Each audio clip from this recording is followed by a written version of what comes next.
Have you ever wanted something so badly that you could almost feel it in your hands?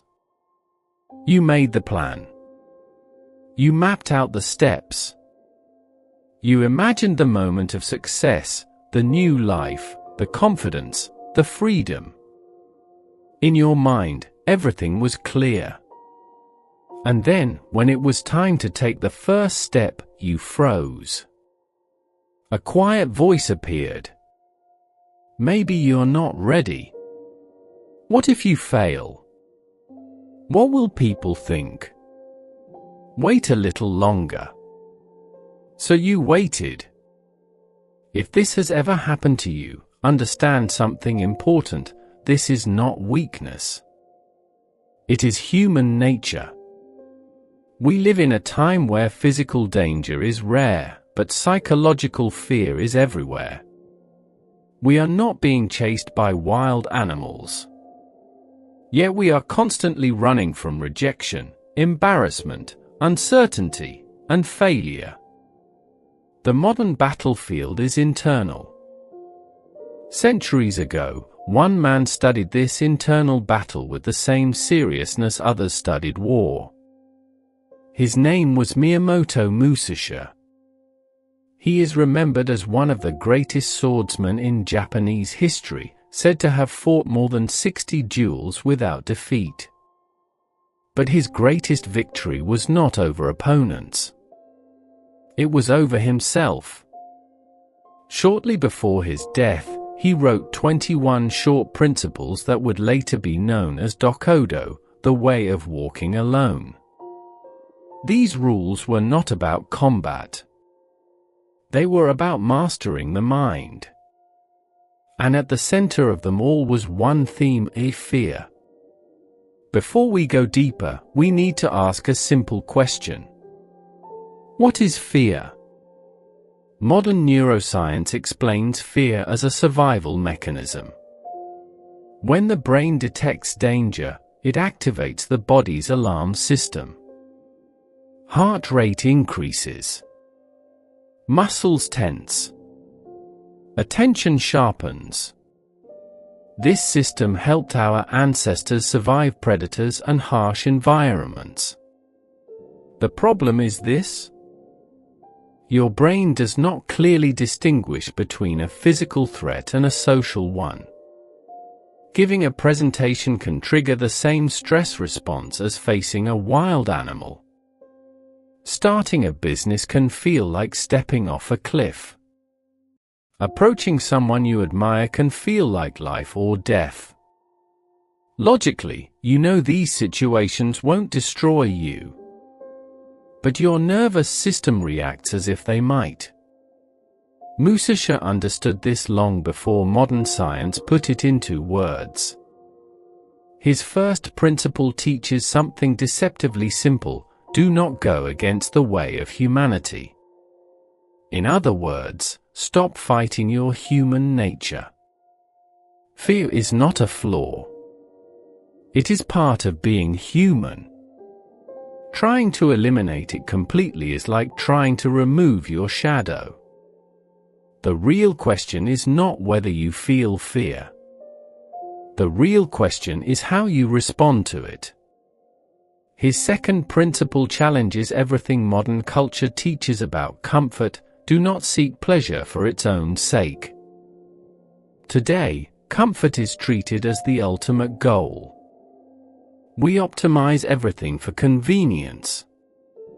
We avoid discomfort at all costs. But when you build a life centered only on pleasure, you unintentionally become fragile. If you cannot tolerate discomfort, then any challenge feels like a threat. Notice how people who are addicted to comfort often struggle most with anxiety. Even small inconveniences feel overwhelming. Why? Because they have trained their nervous system to expect ease. Musashi suggests the opposite approach. Accept discomfort as natural. Allow effort. Embrace difficulty. When discomfort becomes normal, fear loses its sharp edge. The third principle goes even deeper: do not rely on partial feelings. Think about the last time you avoided doing something important. Maybe your stomach tightened. Your thoughts became negative. You felt uncertain. But ask yourself honestly, were those feelings facts, or were they predictions? Most fear is not based on reality. It is based on imagined scenarios. What if I embarrass myself? What if I fail? What if I'm not good enough? These are stories, not events. The mind is incredibly creative when it comes to imagining worst-case outcomes. And once the story feels vivid enough, the body reacts as if it is already happening. The fourth principle cuts through this illusion: think lightly of yourself and deeply of the world. When fear appears, you often become the main character in your own internal drama. You imagine everyone watching, judging, analyzing your every move. But in truth, most people are too busy worrying about themselves to focus on you. Your mistake is not the headline of their day. Your awkward moment is not a permanent mark in their memory. Realizing this reduces a massive amount of social fear. The fifth principle may sound extreme at first: have no strong attachment to desires. This does not mean having no goals. It means not becoming enslaved by them. When your identity depends entirely on achieving a specific outcome, fear naturally grows. If you must succeed to feel worthy, then failure becomes terrifying. But when you act with commitment while remaining detached from the outcome, something powerful happens. You focus on the process instead of the result. Effort replaces anxiety. Fear feeds on attachment. Reduce attachment, and fear weakens. At this point, an important shift begins to form. Fear is not something you destroy. It is something you understand. When you understand it, you see that it is often exaggerated. When you observe it, you notice it rises and falls. When you stop resisting it, it stops controlling you. Musashi did not teach people to become fearless. He taught them to act even when fear is present. That distinction changes everything. Because the goal is not to eliminate fear from your life. The goal is to stop letting it decide your life. And this is only the beginning of what his principles reveal. Fear does not always appear as panic. Sometimes it comes disguised as hesitation. Sometimes it speaks in a calm voice that sounds rational. Wait until you are more prepared. Learn a little more first. Think about it one more time. And without realizing it, you stop moving. The philosophy of Miyamoto Musashi teaches something that modern society often forgets: preparation is important, but life does not reward endless preparation. Life rewards action. One of his most misunderstood ideas is found in the text known as Dokkōdō. He wrote that you should not regret your actions. Why is this so powerful? Because most people are not paralyzed by the fear of starting. They are paralyzed by the weight of past mistakes. Imagine carrying a mental cemetery inside your mind. Every failed attempt is buried there. Every embarrassing moment is replayed. Every "what if I had tried differently" becomes another stone placed on your chest. Regret is one of the strongest fuels of fear. You want to try again, but your brain reminds you of the last failure. You want to speak up, but your memory shows you the rejection. You want to take a risk, but the ghost of the past whispers, "Don't repeat history."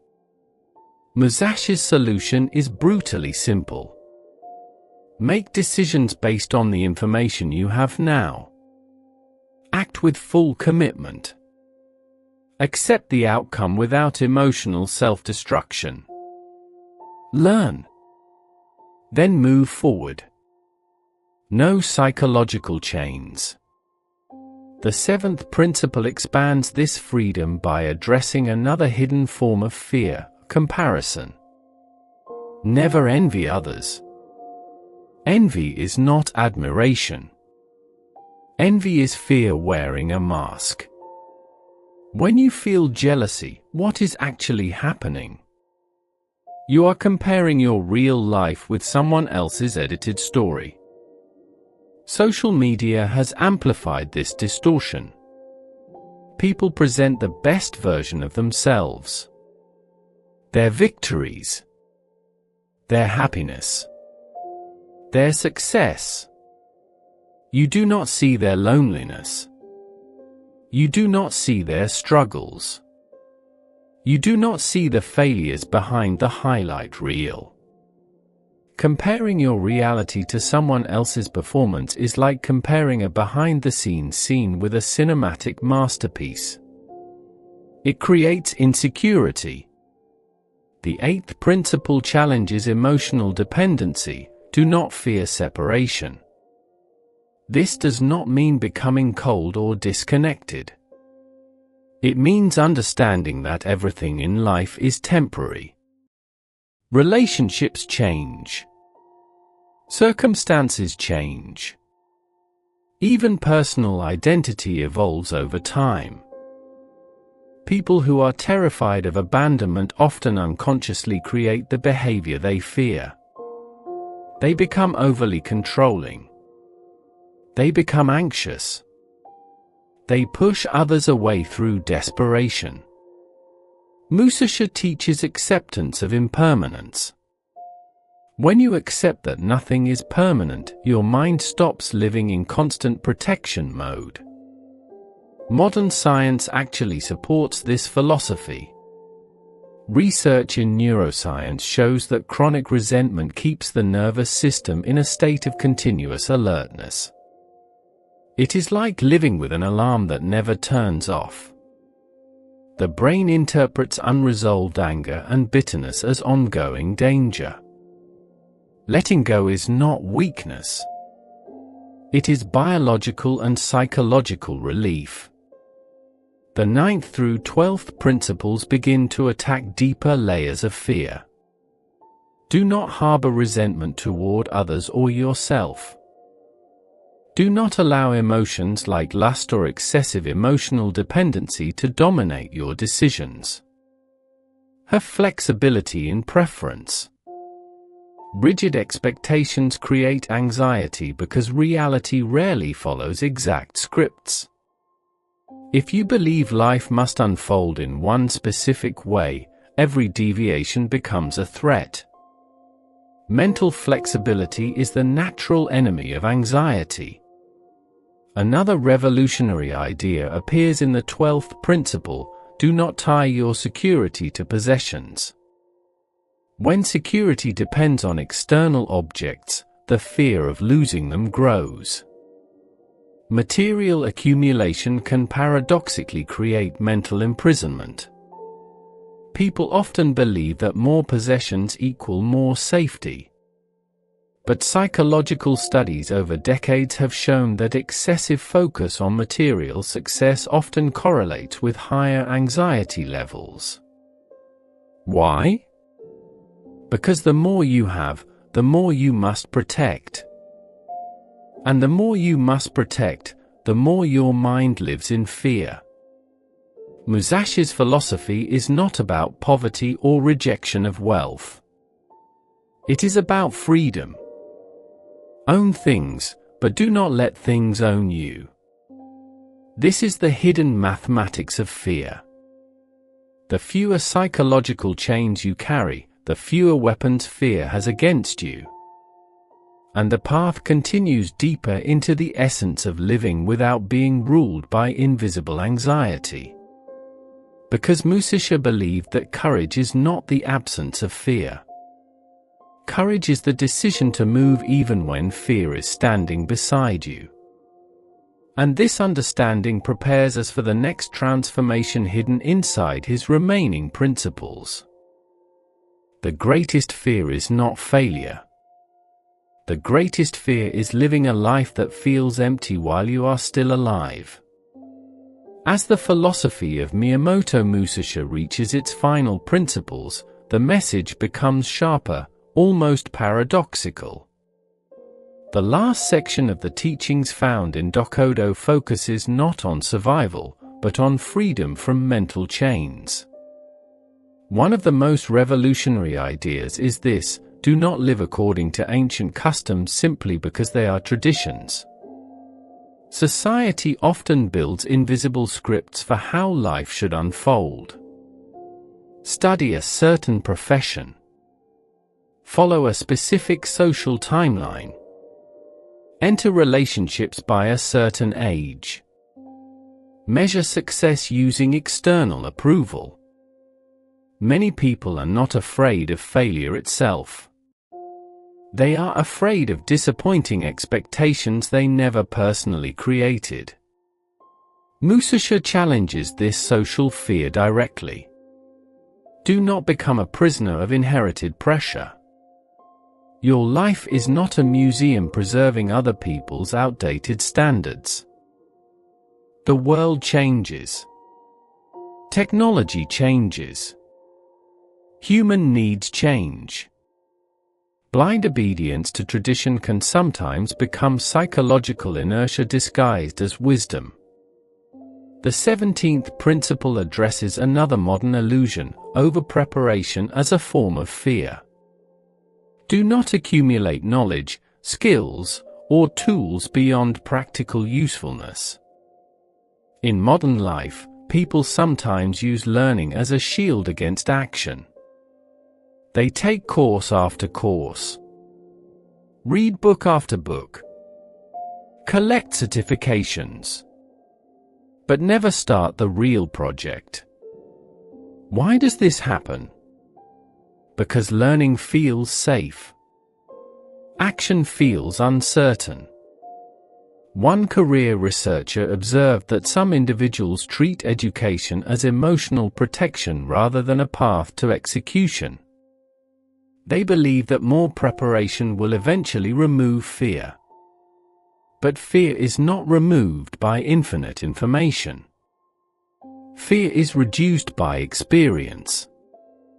Musashi's philosophy suggests that mastery is not accumulation, but efficiency of focus. The 18th principle is the most direct confrontation with existential fear: do not fear death. This does not promote recklessness or self-destruction. It is about accepting the natural end of life. When you internalize the reality that life is finite, many smaller fears lose meaning. Fear of embarrassment becomes trivial. Fear of temporary failure becomes less powerful. Because at the end of life, most people do not regret trying and failing. They regret not trying at all. The 19th principle challenges modern economic anxiety. Do not obsess over saving everything for old age. In a world dominated by retirement planning and future security strategies, this idea seems radical. But the philosophy behind it is psychological. People who are obsessed with future security sometimes sacrifice present life experiences. They live in constant deprivation, waiting for a perfect future that may never arrive. Musashi did not reject planning. He rejected living as if the present moment were worthless. The 20th principle speaks about spirituality. Respect higher beliefs, but do not depend on divine intervention to avoid personal responsibility. Faith should give strength, not become an excuse for inaction. Some people hide behind spiritual surrender as a way to escape decision-making. They say, "I will leave it to destiny." But Musashi teaches balance. Believe, but act. Pray, but move. Hope, but execute. And finally, the 21st principle summarizes the entire philosophy in one powerful idea. You may lose your body, your possessions, even your life itself. But never lose your honor, your integrity, or your values. Because material things can be replaced. Time can pass. People's opinions will change. But a life built on broken values creates a different kind of fear, the fear of living as someone you do not truly respect. When your actions align with your true principles, the fear of judgment slowly disappears. You stop living to satisfy others. You start living according to your own moral compass. Musashi's message is simple but profound. Fear will never disappear completely from human life. Anyone who promises a life without fear is selling an illusion. The difference between people who truly live and people who merely exist is not courage without fear. It is action despite fear. Fear is not the enemy. Fear is information. It tells you where your boundaries are. It shows what matters to you. It reveals what you are afraid of losing. The goal is not to destroy fear.